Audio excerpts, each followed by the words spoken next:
Being one of the most popular apps today, Twitter gets updated regularly to make sure it works without having issues.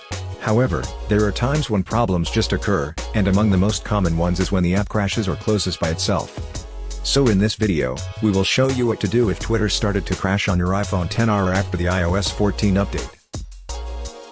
First solution, close Twitter and force restart your iPhone. Most of the time, app crashes are minor app issues. They occur every now and then, but they're not necessarily hard to fix. In fact, closing the app in question and reopening it might fix the issue, but it's best to also refresh your device's memory. So here's what you need to do. Swipe up from the bottom of the screen and stop at the middle. This will show you the app previews. Now, swipe up on the Twitter preview to close it. Do the same to other apps. To force restart your iPhone, quickly press and release the volume up button, and then do the same for the volume down button. The moment you release the volume down button, press and hold the power key for 15 seconds or until the Apple logo shows. Now wait for your iPhone to finish restarting. Once the reboot is finished, try opening Twitter and see if it still crashes. Second solution, uninstall Twitter and reinstall it. Another effective solution to this problem is uninstalling the app in question. Doing so will remove all its associations with the firmware and other apps. After that, reinstall the app to make sure you have the latest version. Here's how you do those things. Go to the screen where the Twitter icon is located. Tap and hold on its icon until options show. Tap Delete App. Tap Delete to confirm the deletion of the app. Once the app is successfully uninstalled, launch the App Store.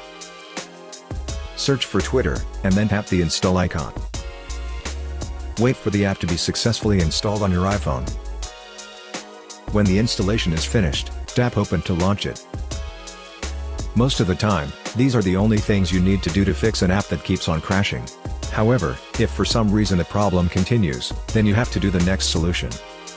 Third solution, factory reset your iPhone. A reset will be able to fix this problem, but make sure to create a backup of your important files and data because they will be deleted and you may not be able to retrieve them. When ready, follow these steps.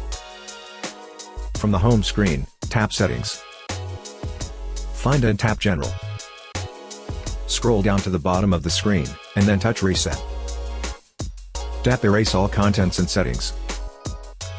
Tap Erase now. If prompted, enter your security lock. Tap Erase iPhone at the bottom of the screen. Tap Erase iPhone again to proceed. Now enter your Apple ID password, and then tap Erase to proceed with the reset. Wait until your iPhone has finished the reset, and then set it up as a new device. I hope that this simple troubleshooting guide has been helpful. Please support us by subscribing to our channel and enabling notifications. Thanks for watching.